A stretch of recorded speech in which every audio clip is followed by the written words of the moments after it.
Ես մի փոքր պետք է չարաշահեմ իմ խոսքի ազատությունը եւ ձեզ ամնաբեռնեմ այն իրադարձության կապակցությամբ, որը այսօր տեղի ունեցել հայկական երկրորդ հանրապետության մայրաքաղաքում Ստեփանակերտում մեր գործընկերը Տիկին Փոստանջան, մի վարքյան ասեմ, հետո դուք շարունակեք, էլի Տիկին Փոստանջան։ Ղարաբաղի խորհրդարանի ընդդիմադիր վերածնունդ խմբակցության ղեկավար Հայկ Խանոմյանին Ստեփանակերտում ծեծի ենթարկելու հարցն այսօր ազգային ժողովի ամբիոնից բարձրացրեց Ժառանգություն խմբակցության պատգամավոր Զարուհի Փոստանջյանը, առաջարկելով պատգամավորներին դատապարտել կատարվածը։ Ես կոչ եմ անում մեր բոլորիս պատգամավորներին, որպեսզի մենք դատապարտող հայտարարությամբ հանդես գանք եւ պահանջենք, որպեսզի պարզեն ովքեր են այդ հարձակում կատարողները եւ վերջ ի վերջո, եթե մեր մյուս գործընկերոջը Կարո Փայլյանի նկատմամբ թուրքական խորհրդարանում են բռնության ենթարկում, ապա մեր այս գործընկերը մեր հայկական երկրորդ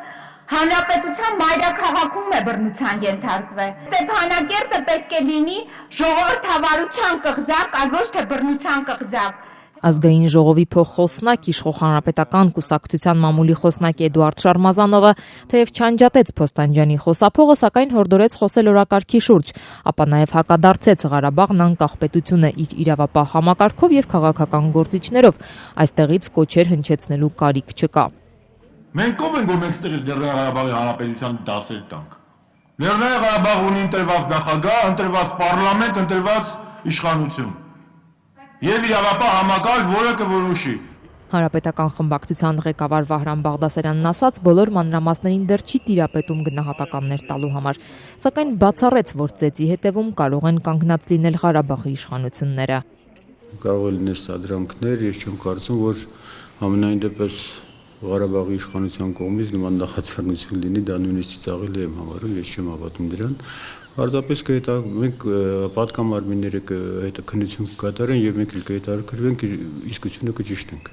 Ընդդիմադիր Հայ ազգային կոնգրեսից Լևոն Զուրաբյանը Ազատությանը փոխանցեց, որ դատապարտելի են համարում բռնությունը քաղաքակիրթ հասարակության մեջ, հետևում են իրավիճակի զարգացմանը, ճշտում են փաստերը եւ անհրաժեշտության դեպքում գնահատական կտան։ Դաշնակցություն խմբակցության ղեկավար Արմեն Ռուստամյանն ասաց, միջադեպի մանրամասներին տեղյակ չէ, սակայն այս իրավիճակում ներքին կռիվներն ու հակասություններն անընդունելի են, առջևում նոր եւ ավելի լուրջ սպառնալիքներ են, պետք է միասնականությունը պահպանել։ Հիմա ես չգիտեմ, որ Խանոմյանի նկատմամբ այդպիսի բռնություն է կիրառվել, դա իհարկե դատապարտելի է, եթե այդպես է, ես տեղյակ չեմ, բայց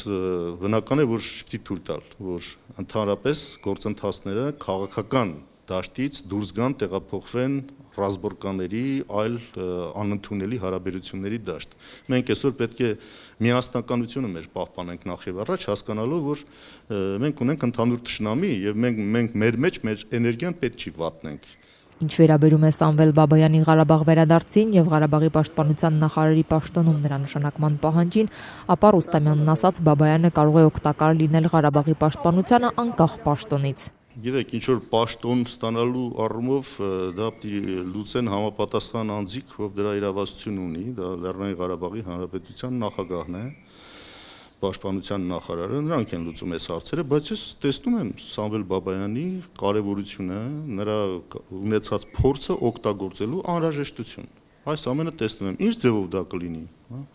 գիտեք, պարտադիր չէ անպայման ինչ-որ պաշտոն ունենաս, որ այդ օգտակարություն ունենաս։ Ես ողջունում եմ վերադարձը մանրամասնազգային հերոսների եւ նման պատկառելի անցյալ ունեցող մարդկանց